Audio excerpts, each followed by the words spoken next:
Hi, everybody. I'm Brittany Lewis with Forbes Breaking News. Joining me now is my colleague, Forbes staff writer, Zach Everson. Zach, thanks for coming back on. Thanks for having me back on, Brittany. The White House released President Biden's annual financial disclosure last week, and you did the honors of digging into it for us. So first, you pointed out inflation is not only impacting the average American, it's also impacting the Biden family. How so? Yeah, middle-class Joe has a variable, a loan against a line of credit on his house that has a variable interest rate. So he, along with everybody else, as interest rates go up, that hurts him as well.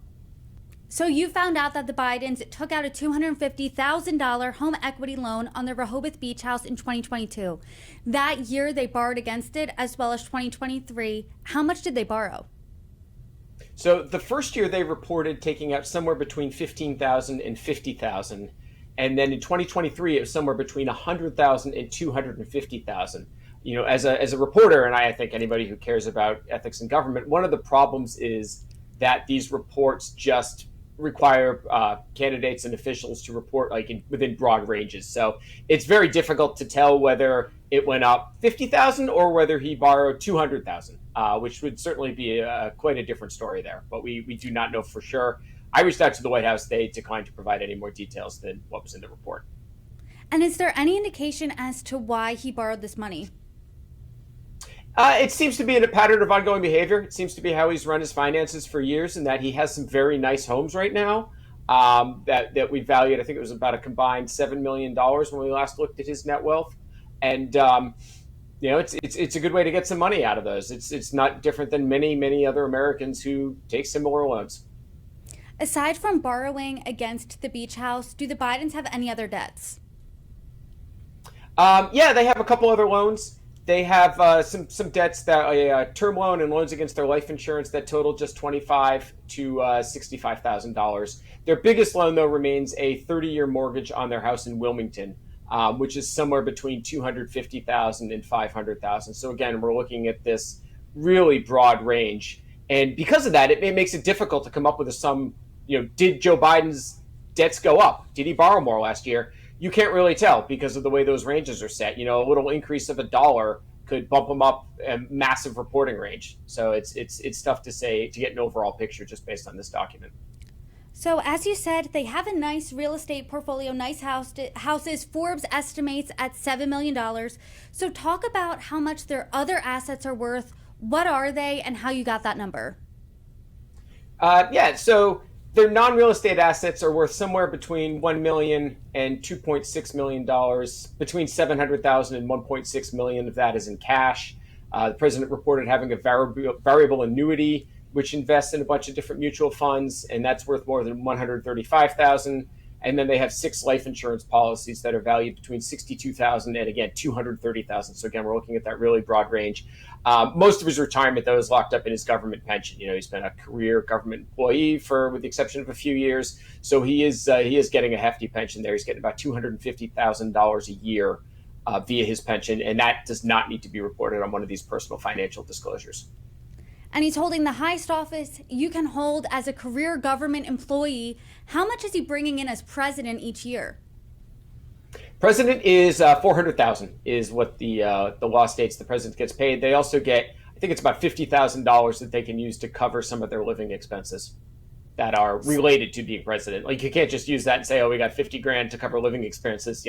Let's go out and buy a big flat screen. It's expenses incurred with in connection to having that office. And in the past, a little bit over 15 years, President Biden has penned 2 books. In this report, in this disclosure, did you see that he got any royalties from them?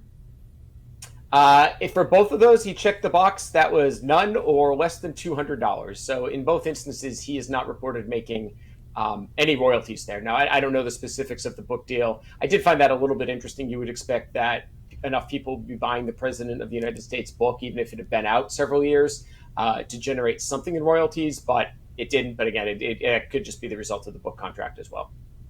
And Dr. Jill Biden is an author herself. She also has still remained as a professor while serving as First Lady. Is there any indication of how much she's bringing in?